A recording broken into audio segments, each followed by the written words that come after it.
आज Doubtnut app download करें।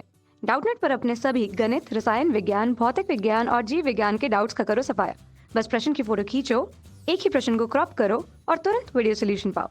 अभी डाउनलोड करें। हेलो दोस्तों, क्वेश्चन में दिया हुआ है 1 मीटर क्यूब जल को एक गहरी झील की सतह से 200 मीटर की गहराई तक झील के भीतर ले जाया जाता है। ठीक है, तो उसके आयतन में क्या परिवर्तन होगा जबकि जल के आयतनात्मक प्रस्तावता गुणांक दिया हुआ है। कितना दिया हुआ है? 22,000 वायुमंडलीय है। ठीक है, जल का घनत्व भी दिया हुआ है 1 × 10⁻³ ठीक किलोग्राम प्रति मीटर क्यूब्ड है। वायुमंडलीय दाब भी दे रखा है 10⁵ न्यूटन प्रति मीटर स्क्वायर है तथा जी की वैल्यू हमें दे रखी है 10 मीटर प्रति सेकेंड स्क्वायर है। ठीक है, तो इसको थोड़ा सा हम फिगर से हल्का सा समझते हैं कि क्या कह रहा है। एक्चुअली में हम देखते हैं कि यह जो हमारी झील है, झील की सतह है, झील की सतह ये है, झील की सतह से यह बोल रखा है कि 200 मीटर नीचे। ठीक है, 200 मीटर नीचे 1 मीटर क्यूब, ठीक कुछ इस तरह से 1 मीटर क्यूब जल, ठीक 1 मीटर क्यूब जल को ले जाया जाता है। ठीक है, तो हम जानते हैं कि गहराई की वजह से, ठीक है, इसकी डेंसिटी, झील की डेंसिटी रो दे रखी है, घनत्व दे रखा है रो है जो 10⁻³ किलोग्राम प्रति मीटर क्यूब दे रखा है। हम जानते हैं गहराई की वजह से इस पे एक दाब कार्य करेगा जो दाब सभी जगह से समान होगा। ठीक है, और दाब की वैल्यू क्या होगी? रो जी एस। ठीक है, तो हम दाब निकालते हैं, इस पे कितना दाब आएगा? दाब हो जाएगा रो जी एच। ठीक है, तो दाब की वैल्यू हो जाएगी, घनत्व कितना दे रखा है 10⁻³, जी की वैल्यू कितनी दे रखी है 10 और एच की वैल्यू कितनी दे रखी है 200। ठीक, तो इसको हम सॉल्व करने पे हमारी वैल्यू आएगी 2 × 10⁻⁶ सब एसआई यूनिट में है, इसलिए दाब की यूनिट क्या हो जाएगी? न्यूटन प्रति मीटर स्क्वायर। ठीक है, यह हमारा दाब हुआ जब 1 मीटर क्यूब का जल 200 मीटर की गहराई पर है। ठीक, अब हमें निकालना है, हमें क्या निकालना है? हमें निकालना है कि आयतन में कितना परिवर्तन होगा। ठीक है, हमें आयतन में परिवर्तन निकालना है। ठीक, तो इसके लिए हम क्या करेंगे? इसके लिए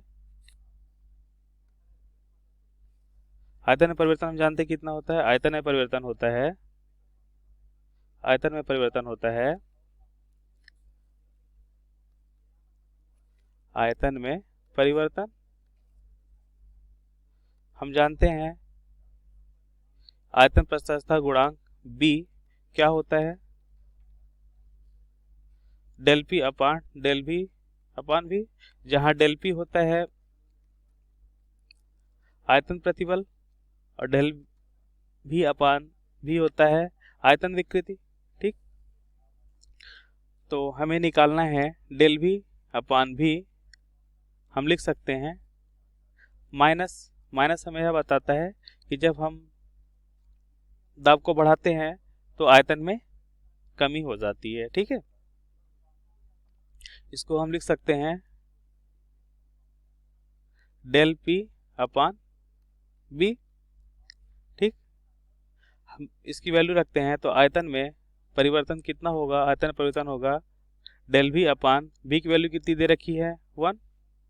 ठीक, B की वैल्यू हम निकाल चुके हैं, कितना निकाले हैं? 2 × 10⁻⁶।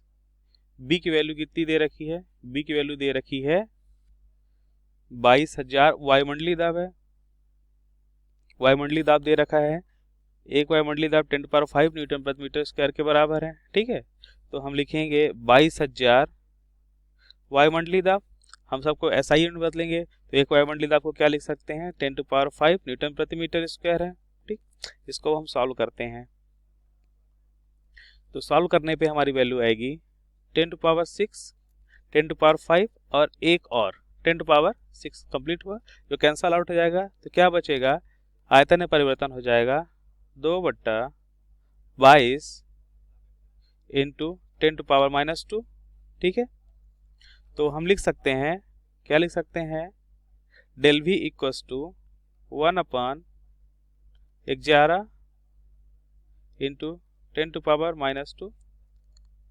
इसको और सॉल्व करते हैं तो हमारी वैल्यू हो जाएगी 0.09 इंटू 10⁻⁻² मीटर क्यूब, यही हमें निकालना था।